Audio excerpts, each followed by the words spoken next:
नजर भारत के पड़ोसी देशों पर डालें तो पता चल जाता है कि सारे के सारे वित्तीय संकट से जूझ रहे हैं और इंटरनेशनल मॉनेटरी फंड यानी IMF से अपनी आर्थिक मंदी से उभरने के लिए मदद की गुहार लगा रहे हैं।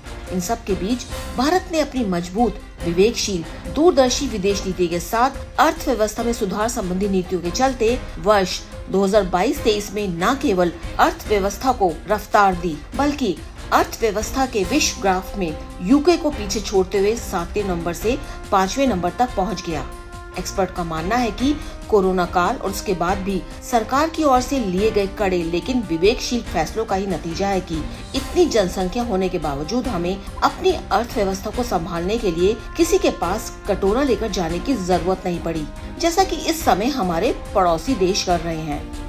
कुछ बातों की समीक्षा करें तो साउथ एशिया देशों की डूबती अर्थव्यवस्था का कारण उनकी गुमराह और बिना सोचे समझी कई नीतियां, फैसले हैं।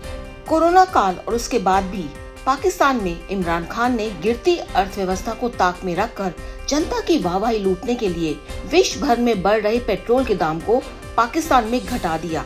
यही नहीं, अपनी नेताओं के लिए शानदार कारों का निर्यात भी जारी रखा। साथ ही चीन की ओर से बनाई जा रही चाइना बेल्ट और सड़क निर्माण से भी पाकिस्तान की घरेलू अर्थव्यवस्था को काफी नुकसान पहुंचा। वहीं श्रीलंका राजपक्षे सरकार ने लोगों को खुश करने के लिए कई टैक्स माफ किए, मुफ्त में चीजें बांटने का दरवाजा खोल दिया। साथ ही 2021 में केमिकल फर्टिलाइजर्स, वीडसाइड्स एंड पेस्टिसाइड्स पर बैन लगाकर अर्थव्यवस्था का बेड़ा गर्क कर दिया। बांग्लादेश ने अपनी एक्सपोर्ट पॉलिसी में कोई सुधार नहीं किया। एक्सपोर्ट बढ़ाने की बजाय वह कपड़े और कुछ अन्य चीजों के एक्सपोर्ट में ही खुश रहा। देश एनर्जी सेक्टर को विकसित करने में नाकामयाब रहा, निर्माण सेक्टर पर ध्यान नहीं दिया और इन्हीं के चलते बांग्लादेश भी मंदी का सामना कर रहा है। दूसरी तरफ कोरोना काल और उसके बाद भी भारत की नीति रही जितना पैसा उतना खर्च। कोरोना के दौरान आई मंदी और उसके बाद देश की गिरी अर्थव्यवस्था को सरकार समझदारी से पटरी पर लाई। छोटे उद्योगों के साथ जनता को उतनी ही सुविधा दी जितनी सरकार दे सकती थी। रिलीफ पैकेज की बहुत सोच समझकर घोषणा की गई। इस कारण सरकार ने विपक्ष के साथ साथ जनता का भी गुस्सा झेला, लेकिन उसी समझदारी और विवेकपूर्ण नीतियों का नतीजा है कि आज जब यूक्रेन युद्ध के कारण पूरा विश्व और खास तौर पर हमारे पड़ोसी देशों की अर्थव्यवस्था ठप पड़ी है, हमारे देश की अर्थव्यवस्था 5वें नंबर पर पहुंच गई है। भारत की ओर से विदेशी निवेश के लिए दरवाजे खोलना, घाटे में चल रही सरकारी इकाइयों का निजीकरण, जिसमें एयर इंडिया सबसे बड़ा उदाहरण है। इसके जरिए देश ने अपनी अर्थव्यवस्था को गिरने की बजाय ऊपर ही उठाया। यही नहीं, स्थायी सरकार का होना भी अर्थव्यवस्था को पटरी में लाने के लिए देश के लिए एक बड़ा वरदान साबित हुआ।